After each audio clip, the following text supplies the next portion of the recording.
हे guys, super hero station के एक नए एपिसोड में आप सभी का स्वागत है। तो guys, Pushpa 2 movie finally release हो चुकी है और ये मूवी रिलीज होने के साथ ही अपने साथ बहुत सारी मिस्ट्रीज भी छोड़ के गई है। तो यार इस वीडियो में आइए इसे मिस्ट्रीज को अनफोल्ड करते हैं। तो यार मैं हूँ आपका होस्ट निखिल यादव और आप देख रहे हैं दी सुपर हीरो स्टेशन, जहाँ इस वीडियो में आज हम बात करने वाले हैं पुष्पा 2 मूवी के स्टोरी एक्सप्लेन की।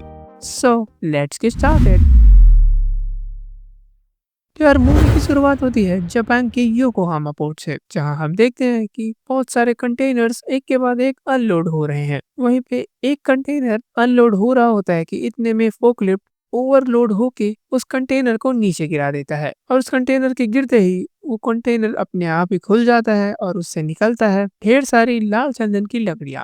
और यार इस लाल चंदन की लकड़ियों को देख के वहाँ काम कर रहे लेबर्स सीधे अपने बॉस को बुलाते हैं और कुछ देर बाद वहां पे उन लोग के बॉस भी पहुंच जाते हैं, जो कि लाल चंदन को देख के कहते हैं कि ऐसा होना पॉसिबल ही नहीं है, क्योंकि लाल चंदन बिना इन लोग की परमिशन के बिना इस पोर्ट पे आ ही नहीं सकते थे। जिसके बाद वो बॉस उस कंटेनर की अच्छे से तलाशी लेने के लिए कहता है और तलाशी लेते वक्त उसके आदमी देखते हैं कि उस कंटेनर के अंदर एक आदमी भी मौजूद है, जो कि बेहोश हुआ रहता है। फिर यार ये लोग उस आदमी को कंटेनर से बाहर निकाल के उसे एक क्रेन से लटका देते हैं और यहाँ पे हमें पता चलता है कि वो आदमी और कोई नहीं पुष्पा होता है। यार इस मोमेंट के बाद पुष्पा उन सारे लोगों की धुलाई कर देता है और इसी बीच वो लोग पुष्पा से पूछते हैं कि वो आखिर कौन है और कहाँ से आया है। इसके जवाब में पुष्पा उनसे कहता है कि यार उसका नाम पुष्पराज है और वो कि उसका नाम पुष्पराज है और वो लाल चंदन की लकड़ियों की पेमेंट लेने आया है, क्योंकि बहुत टाइम से लाल चंदन की लकड़ियां यहाँ तो पहुँच रही थी मगर यहाँ से लाल चंदन के लिए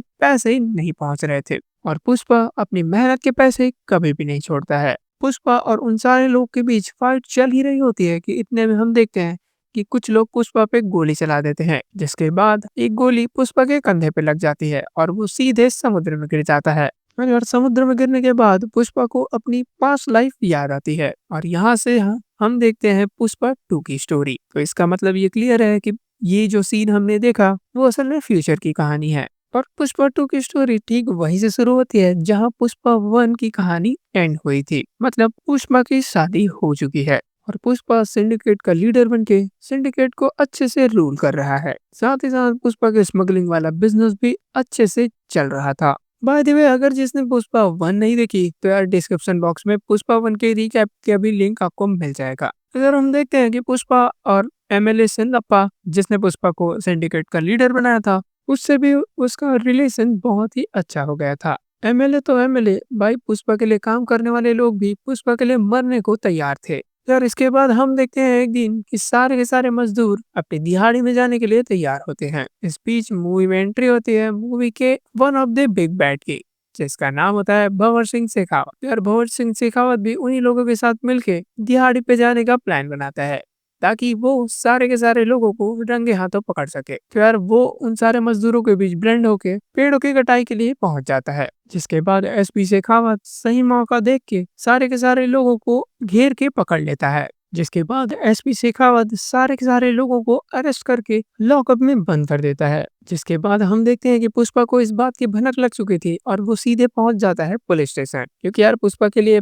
पैसे सेकेंडरी चीज थी। पुष्पा के लिए पहली चीज अगर कोई आती है तो वो है उसके आदमी। और यार पुष्पा के पुलिस स्टेशन में एंटर करते ही हम देखते हैं कि वहाँ पे एसपी शेखावत पुष्पा के पुलिस स्टेशन में एंटर करते ही हम देखते हैं कि वहाँ पे एसपी शेखावत मौजूद नहीं होता। जिसके बाद जो भी इंस्पेक्टर वहाँ मौजूद होता है पुष्पा उससे कहता है कि उसके आदमी को वो तुरंत छोड़ दे। जिसके रिप्लाई में इंस्पेक्टर कहता है कि अब यहाँ के रूल्स चेंज हो चुके हैं और शेखावत सर ने ऑर्डर दिया है कि लॉ एंड ऑर्डर अच्छे से फॉलो किया जाए। जिसके बाद पुष्पा वहाँ पे ढेर सारे पैसे लेके पहुंचता है और एक एक करके सारे पुलिस वालों को उसके लाइफ में जितने पैसे कमाए रहते हैं उतने पैसे दे के बोलता है कि तुम आज से इस जॉब से छुट्टी ले लो। और भाई फिर होता ये है कि सारे सारे पुलिस वाले पुष्पा के दिए हुए पैसे लेके वहां से निकल पड़ते हैं। जिसके बाद पुष्पा अपने सारे आदमी को छुड़ा लेता है और थोड़ी देर बाद वहां पे एंट्री होती है एसपी शेखावत की, जो कि ये देख के चौंक जाता है कि वहां पे ना तो पुलिस वाले हैं और ना ही पुष्पा के आदमी। इसके बाद यार कहानी शिफ्ट होती है एमएलए संदप्पा पे। तो यहाँ पे हम देखते हैं कि संदप्पा पुष्पा से बात कर रहा होता है कि अब वो सीएम से मिलने पार्टी हेडक्वार्टर जा रहा है क्योंकि जल्द ही इलेक्शंस आने वाले हैं। और यार इधर हमें पता चलता है कि सिंडिकेट सीएम के पार्टी को भी फंड कर रहे होते हैं। और यहाँ पे एमएलए कहता है कि पुष्पा को भी उसके साथ चलना होगा। जिसके बाद पुष्पा अपने घर आता है और अपनी वाइफ को बताता है कि वो सीएम से मिलने जा रहा है। जिसके रिप्लाई में शिवल्ली कहती है कि उसे सीएम के साथ पुष्पा की एक बड़ी सी फोटो चाहिए। जिसके बाद एमएलए सिंदप्पा और पुष्पा दोनों के दोनों सीएम से मिलने के लिए पहुंच जाते हैं। जिसके बाद यार दोनों मुलाकात तो करते हैं मगर पुष्पा के साथ फोटो खिंचाने की बात को लेके सीएम मना कर देते हैं। और यार ये बात पुष्पा के दिल में लग जाती है। और यार फोटो खिंचवाने की से मना करना तो एक बात थी, साथ ही साथ सीएम ने पुष्पा की बहुत सारी बेइज्जती भी कर दी। और यार ये बात पुष्पा के दिल में लग गई होती है। जिसके बाद पुष्पा एमएलए सिंघप्पा से पूछता है कि अगर कल के डेट में आप सीएम बने तो क्या वो उसके साथ फोटो खिंचवाएंगे। जिसके रिप्लाई में सिंघप्पा कहते हैं कि वो कहाँ सीएम बनेगा, वो तो मामूली सा एक एमएलए है। जिसके रिप्लाई में पुष्पा कहता है कि अब तो सीएम सिंघप्पा ही बनेंगे। तो यार ये बात सुन के सिंघप्पा कहते हैं कि इस चीज को करने के लिए उनको कहीं ना कहीं 100 करोड़ रुपए की जरूरत होगी। इसके रिप्लाई में पुष्पा कहता है कि वो इसके लिए 500 करोड़ तक खर्चा करने को रेडी है ताकि सारे एमएलए को सिंघप्पा के साइड मिलाया जा सके। यार इसके बाद हम देखते हैं कि जिस पॉलिटिकल पार्टी से एमएलए और सीएम होते हैं तो पुष्पा उसी पार्टी के प्रेसिडेंट के छोटे भाई से मिलता है और उसे रिक्वेस्ट करता है कि वो पार्टी के प्रेसिडेंट से उसकी बात करवाए। और बदले में पुष्पा उसे 5 करोड़ रुपए देता है। जिसके बाद पुष्पा प्रताप रेड्डी से कहता है कि पुष्पा ने प्रताप रेड्डी के ऑफिस में एक तोहफा भिजवाया है। और यार हम देखते हैं कि पुष्पा प्रताप रेड्डी के ऑफिस में एक सोफा भिजवाया हुआ होता है और उस सोफे के अंदर होता है 25 करोड़ रुपए। पुष्पा प्रताप रेड्डी से कहता है कि ये तोहफा उसने इसलिए भेजा है ताकि वो एमएलए सिंघप्पा को खुशी खुशी सीएम बनने का मौका दे। जिसके बाद हम देखते हैं कि प्रताप रेड्डी एमएलए सिंघप्पा को सीएम की रेस में खड़ा होने के लिए मौका दे देता है।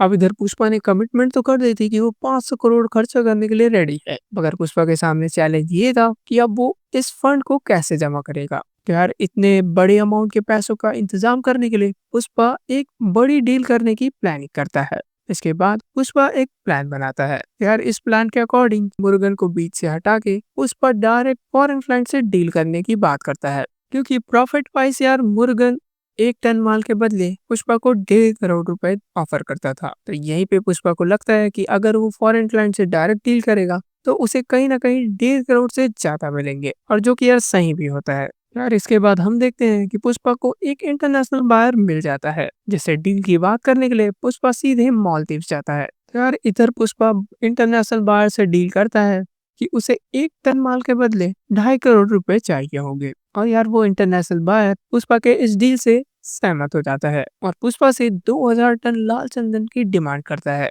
और उस सारे माल की कीमत 5000 करोड़ रुपए होती है। इसके बाद पुष्पा सीधे इंडिया के सिंडिकेट की मीटिंग बुलाता है जिसमें वो सबसे बात करता है कि उसे अब तक की सबसे बड़ी डील मिली है जिसके कारण से प्रोडक्शन अब काफी ज्यादा बढ़ाना पड़ेगा। इसके बाद सिंडिकेट के मेंबर्स भी पुष्पा को अपने अपने एरिया का माल सप्लाई करने के लिए रेडी हो जाते हैं। जिसके बाद मीटिंग में फिक्स होता है कि सारे के सारे लोग लाल चंदन का अपना स्टॉक लेके एक जगह पे पहुंचने वाले होते हैं। इस बीच एक बंदा जो कि लाल चंदन की सबसे बड़ी खेप को लेके आ रहा होता है उसे बीच में रोक लेता है एसपी शेखावत। एसपी शेखावत यहाँ पे मिला हुआ होता है मंगल सिन्हा और उसके वाइफ से। जिसके बाद एसपी शेखावत उस सिंडिकेट मेंबर की न केवल पूरे माल को जला देता है बल्कि यार उस सिंडिकेट मेंबर को भी उस ब्रिज से नीचे फेंक देता है।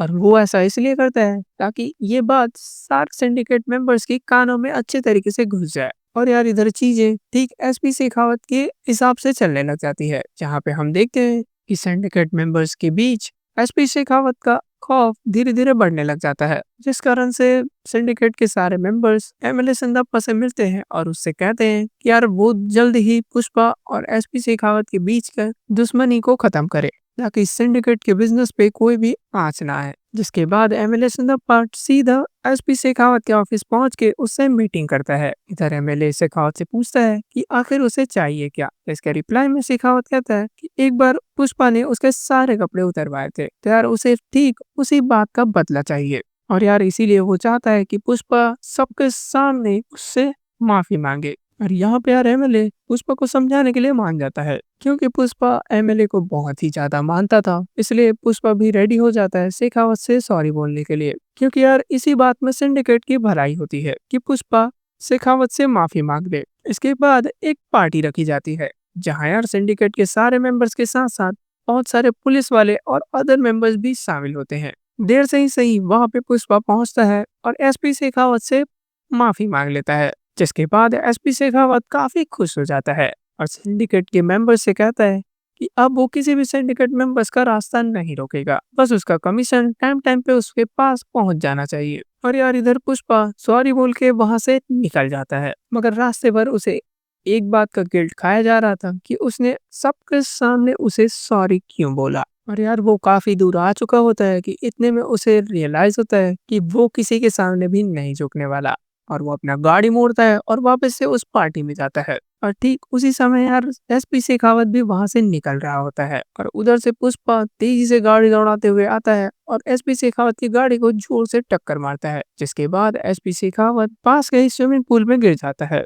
और यार उसके स्विमिंग पूल में गिरते ही पुष्पा उसी स्विमिंग पूल में मूतने लग जाता है। और यार ये सब देख के एसपी शेखावत वापस से आग बबूला हो जाता है। इसके साथ ही पुष्पा एसपी शेखावत को एक चैलेंज दे डालता है कि अगले सोमवार को वो 2000 टन लाल चंदन की स्मगलिंग करने वाला है। अगर एसपी शेखावत के अंदर दम है तो उसे रोक के दिखाए। और ये चैलेंज देने के बाद पुष्पा भी वहां से चला जाता है, जिसके बाद एसपी शेखावत वहां से बाहर निकलने वाली सारे रास्तों को सील करवा देता है और सारे रास्तों पे अपने आदमी लगा के नाकाबंदी कर देता है। जिसके बाद एसपी शेखावत कुछ देर बाद वहां पे नोटिस करता है कि जिस पुल पे वो लोग खड़े हैं उससे नीचे जो नदी बहती है उसका पानी काफी लो है, जिससे एसपी शेखावत समझ जाता है कि वो रास्ते से नहीं बल्कि नदी के सहारे अपने ट्रक्स वहां से दूर ले जा रहा है। मगर यार इधर एसपी शेखावत अपनी समझदारी के सहारे सारे के सारे लाल चंदन वाले ट्रक्स को पकड़ लेता है। जिसके बाद दूसरे दिन सारे ट्रक्स की लकड़ियों को पकड़ने के बाद एसपी शेखावत को पता चलता है कि असल में वो लाल चंदन नहीं है, बल्कि लाल चंदन जैसे दिखने वाली कोई दूसरी ही लकड़ी है।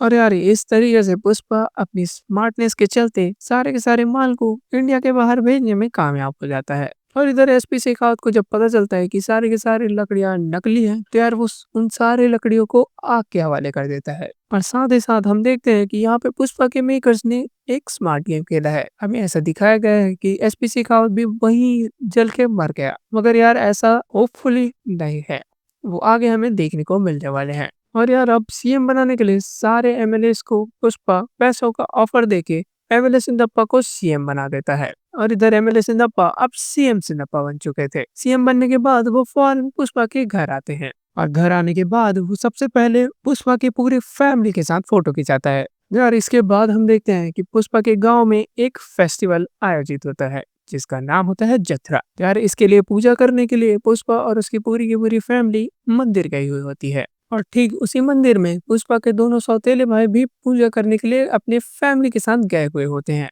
और पूजा करते वक्त श्रीवल्ली अचानक से बेहोश हो जाती है, जिसके बाद हम सबको पता चलता है कि श्रीवल्ली प्रेग्नेंट है। और इस बात से यार वहाँ पे मौजूद सारे के सारे लोग एकदम से खुश हो जाते हैं। इसके बाद हम देखते हैं कि काली माता का गेटअप लेके पुष्पा अपनी मनोकामना पूरी करने के लिए डांस करने लग जाता है। और वहाँ पे यार पुष्पा के साथ साथ बाकी सारे गांव वाले भी होते हैं। और यार यहीं पे हम देखते हैं कि कुछ लोग पुष्पा के सौतेले भाई की बेटी को छेड़ने लग जाते हैं, जिसके रिप्लाई में पुष्पा उन सारे लोगों की अच्छे से धुलाई करता है।